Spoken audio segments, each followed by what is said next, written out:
como que eu interpreto essa escala de 1 para 10, né?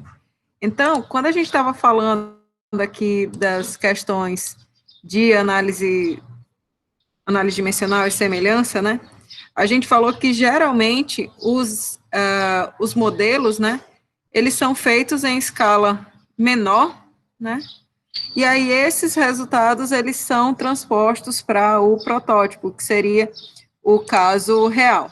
Obviamente que isso não é uma regra, né, mas esse fator de escala, né, ele dá justamente a informação da relação entre uma característica geométrica do modelo e a característica geométrica do protótipo, tá? Então, se você tem uma escala de 1 para 100, então, cada 1 metro no seu modelo representa 100 metros aqui do seu protótipo, certo? Cada 1 centímetro do seu modelo, 1 centímetro do seu protótipo, certo? É a mesma coisa que a gente faz quando vai fazer um projeto de uma casa. O projeto de uma casa está numa escala de 1 para 10, 1 para 4. Então, todas as dimensões, elas guardam essa proporção com relação ao protótipo, tá certo? Em geral, na maioria dos casos, a gente fala em diminuição de escala, né? O modelo ser menor do que o protótipo, tá bom? Mas se for um caso contrário, né? Se for o caso de o modelo ser maior do que o protótipo, como seria no caso que você estivesse trabalhando com a modelagem de escoamento em uma veia, né? Uma coisa bem microscópica, assim, a questão, ela dá, né, a entender, ela dá essa informação de que você vai aumentar a escala, tá bom? Tranquilo aí, Eduarda? Na realidade, como isso aqui é uma razão, né, ela não tem dimensão, né? Então, o fator de escala, ele não tem dimensão. É 1 do modelo a 100 do protótipo. 100 centímetros, 100 metros, 100 qualquer coisa, tá? E, geralmente, quando você for trabalhar aqui nos números adimensionais, né, já na parte de semelhança, como naquela questão que a gente resolveu em sala de aula, a gente percebe que a gente tem, relações entre dimensões, né? Então, fica, se eu pegar esse grupo adimensional aqui, π2, eu tenho D de modelo sobre H de modelo, D de protótipo sobre H de protótipo. Então, eu posso passar isso aqui e multiplicar meio por D de modelo com relação a D de protótipo, H de modelo sobre H de protótipo. Então, essas coisas aqui, elas têm que estar na mesma.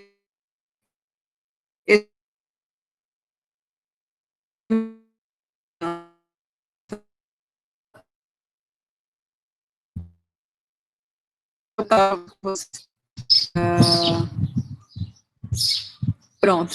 O D do modelo aqui, o D do protótipo aqui vale 0,2 metros e o D do modelo está expresso em milímetros, né? Quando vocês forem fazer os cálculos de semelhança, né, vocês têm que trabalhar com as mesmas unidades para a mesma coisa, né? Por quê? Porque na hora que você fizer aqui a relação D de protótipo dividido por D de modelo, né, ou, enfim, fizerem aqui, vocês vão ver aqui, ó, os termos referentes aqui ao protótipo, que estão expressos em metros na questão, eles se cancelam, né? Então, essa unidade aqui do modelo é que ficou sendo, digamos assim, herdada pelo H do modelo aqui, tá?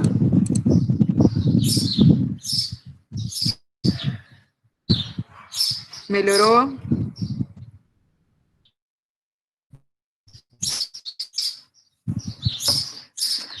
Então, eu vou começar aqui, pessoal, a resolver a questão relacionada a escoamento interno, que eu falei para vocês que ia ser importante agora, porque justamente vocês têm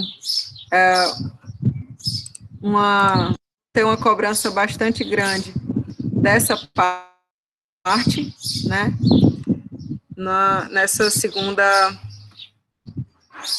nessa terceira avaliação, tá? Eu vou deixar isso aqui um pouco menor, para eu conseguir ver se eu não vou cair, se vocês estão falando as coisas aqui no chat.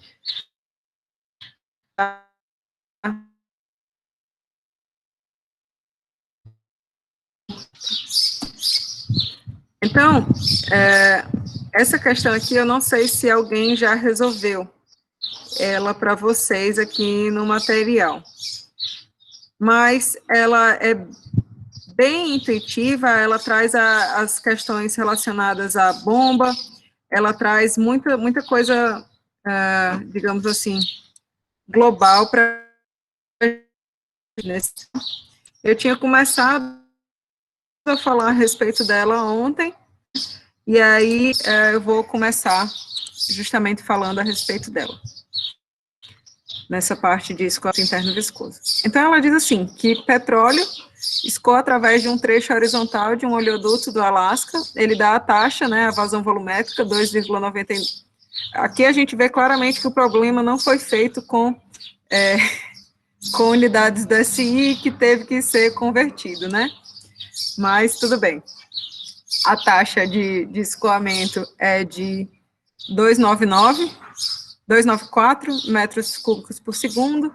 Ele dá o diâmetro interno do tubo como sendo 1,22. Fala que o tubo tem rugosidade equivalente à do ferro galvanizado, né? E a pressão máxima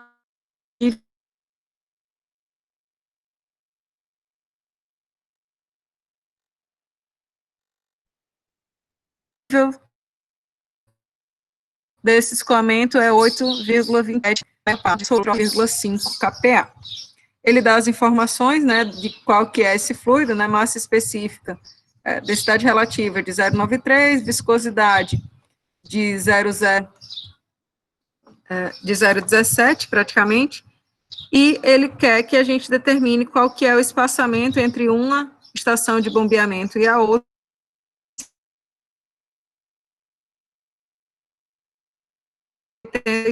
A única problema que não está caracterizado aqui por essa figura, né, está descrita aqui embaixo, que é justamente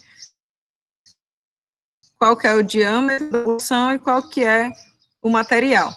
Então, eu vou fazer assim, eu vou jogar isso aqui para cima, para a gente poder trabalhar com as equações aqui embaixo, tá bom? Então,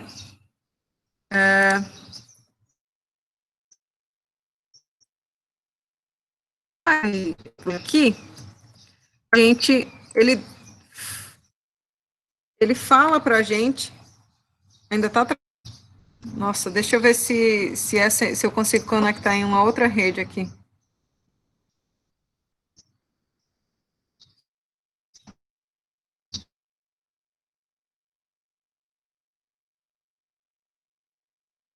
Foi que eu pudesse evitar, mas infelizmente só.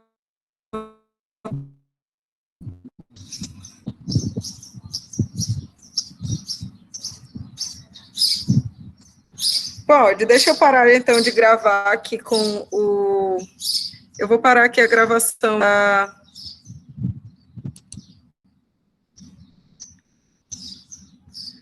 Eu não sei quantos dispositivos tem conectado aqui na minha.